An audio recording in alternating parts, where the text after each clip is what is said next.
Let's start the week by just saying, hot diggity dog, there is so much to play right now. I felt like we were going to kind of have a light fall, and yet things have ramped up exponentially so quick. And Super Mario Party Jamboree's out this week. Mario and Luigi Brothership is out in a few weeks, and many more games are coming this week, like Neva, which got great reviews, and Nico Dorico, which looks like it could be the Donkey Kong platformer I've been waiting for. We are eating good, and yet we ate so much Pokemon this weekend.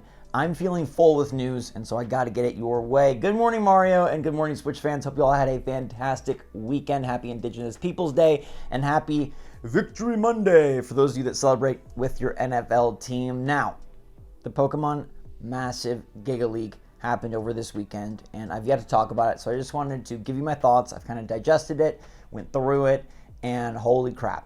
I first off just want to say, I don't like when any of these huge leaks happen, because I do feel like it puts insane pressure, stress, and problems on the company that is being hacked.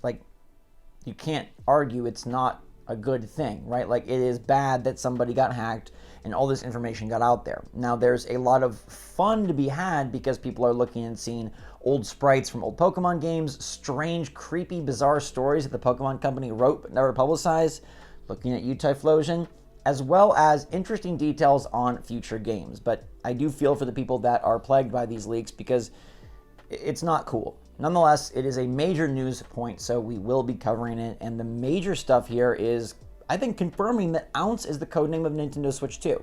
Obviously, this is a Pokemon Game Freak-centric leak, but knowing that the Switch 2 codename is Ounce gives credibility to people like Midori, formerly Midori, gives credibility to a lot of the different things we were seeing throughout the year about Ounce and different people saying Ounce was the Switch codename, and even my own videos talking about how I firmly believed Ounce was the Switch 2 codename. And then in the recent firmware 19.0, Nintendo removing Ounce from the code, very bizarre, and seems to be leading up towards a reveal as they dot their I's and cross their T's as they get ready for this next system. But in more concrete leakage, Pokemon Gaia.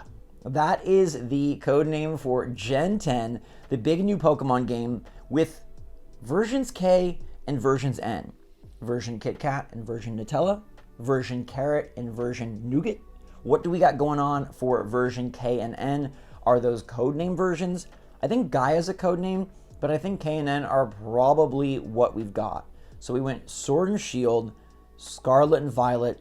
What could K and N be? N, I think, is easy and could be a bajillion things, but K, it's a weird word, and it's not something that the Pokemon Company has previously used. What words literally start with K? Kite? Carrot? Cool with a K? Knack? Knick-knack? Knock? Kaleidoscope? What could be Pokemon K? Hypothesize in the comments down below with me. But maybe even more curious is that this game is planned for both Switch 2 and Switch 1. And we've got Necrophilippe on the trail confirming that he believes as well, yeah, the next Pokemon game, the next big Gen 10 release is going to be a cross-gen title, which on one hand shouldn't be so surprising because Nintendo obviously loves to capitalize so much with their Pokemon games on the most mega biggest sales they possibly can. But on the other hand, what better title to help launch people towards the new system than Gen 10 Pokemon? If you know that Gen 10 Pokemon is on the Switch 2 and on the Switch 2 only, you go get a Switch 2, right? To me, that is a system seller level game. That is a must-have title to make the upgrade. That is something that you absolutely do need to move forward for. Obviously, we don't know exactly when this game is scheduled to be released. Pokemon Legends ZA is what's up first. Gen 10 probably at least a year or two or maybe even 3 away. Why are they making it cross-gen? Now, this is just in leaked documents. It could easily be changed as time progresses. Maybe this is older information. We do not fully know, so don't take this as a 100% fact.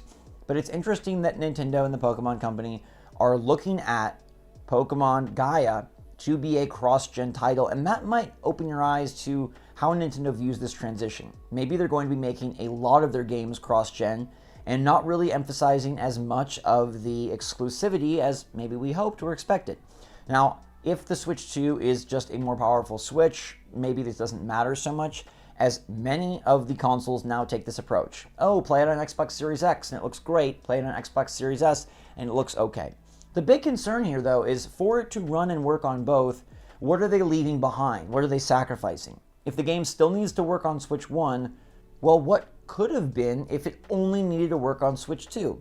And the Pokemon mainline games are in a very precarious position because of how poorly optimized and performing the most recent Pokemon game was. Scarlet and Violet stunk in that department. I think Scarlet and Violet is an excellent game, but it can't be argued that the performance was poopy.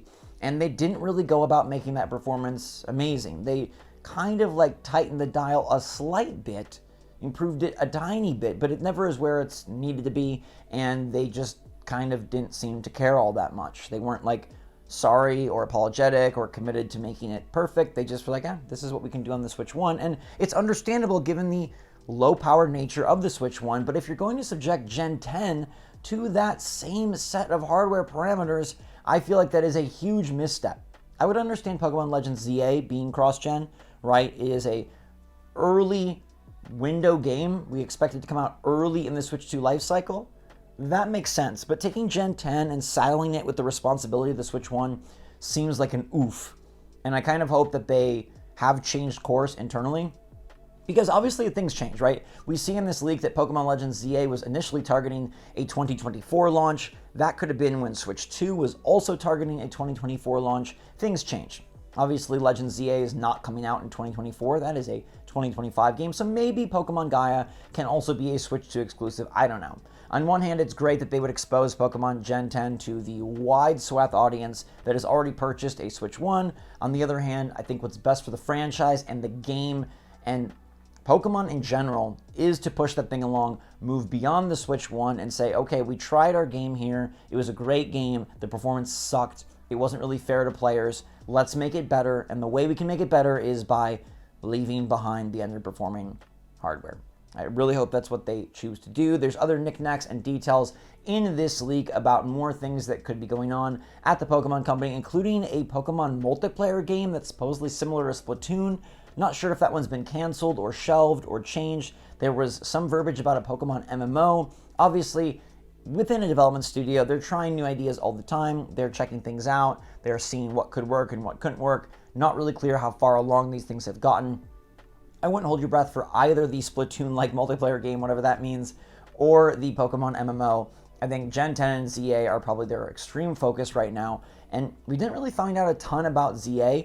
There's been some recent leaks all about ZA. I don't really believe any of them. That's why I have not covered them, but I think we'll start seeing more of that game soon. I expect once we get the Switch 2 reveal, then it's like full steam ahead on Legends ZA. If that is going to be a first half 2025 title, like, they're going to have to start showing it soon. We saw the teaser trailer way back in February. Haven't seen anything since, so who knows what's going on with that title. I'm sure it's progressing nicely. There is apparently a build of Pokemon Legends ZA, like a beta build, in this data leak. Apparently it's like close to complete, not finished, but the main quest is complete, and like that game does seem to be moving along nicely, so hopefully they can show it to us soon. Let me know your take on this whole Pokemon leak, what you find exciting, what you think starts the letter K in the comments down below, and let me also bring back a GameCube leak as more and more info and more shipping info is being found on GameCube controller type parts. Apparently the same type of motor that's in the GameCube controller has been seen shipped, and people think they're making another new GameCube controller, which could very much tie into this upcoming Nintendo Switch playtest that we're finding more information out next weekend, or it could just tie into GameCube as a whole coming to NSO for Switch 2. We do not know, but more and more people are on the trail of like sniffing out shipping data and seeing, okay, like it really does seem like more and more for this new GameCube controller is coming. We've covered this for months now. It was kind of in its early stages back in the first half of the year, and now here we are again talking about a GameCube controller. It does seem like Nintendo is bringing some sort of GameCube controller forward, whether that's for a GameCube Micro, GameCube NSO. They're going to switch from the Pro Controller to the GameCube controller. I don't really know. We'll find out on October 20th what this playtest is all about. In the meantime, we still don't know. There's a lot of discussion about, is it social and Miiverse related? Is it GameCube and NSO related? Is it game or online related? I've seen some people hypothesize that maybe they're going to give us a glimpse into what the Switch 2 UI looks like and test that out, but I highly doubt that. That would be spoilerific in a way that no company has ever attempted. But we'll have to see what they've got going on for us today, all about the Pokemon League and what that means for our future as Pokemon trainers. In the meantime, everybody, thanks so much for watching. Stay safe, stay healthy, stay happy, stay positive out there. And until next time, SwitchForce out.